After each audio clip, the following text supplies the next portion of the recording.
якчанд рӯз қабл кормандони агентии назорати маводи нашовари назди президенти ҷумҳурии Тоҷикистон иттилоъ гирифтанд, ки яке аз сокинони ноҳияи Рудакӣ ният дорад, ки миқдори махсусан калони маводи нашовари синтетики экстазиро дар байни ҷавонон дар муассисаҳои дилхушии пойтахт паҳн кунад. онҳо иттилоъ гирифтанд, ки дар яке аз ошхонаҳо хариду фурӯш баргузор мегардад. ҳангоми хариду фурӯш он мард дастгир карда шуд. Дар дохили сумкаи он зиёда аз 3000 дона ҳаби экстази МДМА дастгир карда шуд.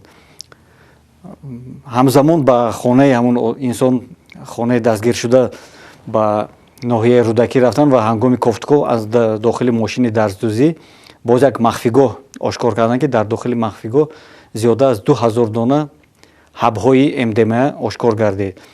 ба миқдори умумӣ 5418 ҳаби МДМА дастгир карда шуд, ки агар онро дар бозори сиёҳ агар ки ба фурӯш мебаровард, зиёда аз 80 000 доллари амрико, ин ба нархи аз ҳама пасттаринаш мумкин ки даромад мегирифт.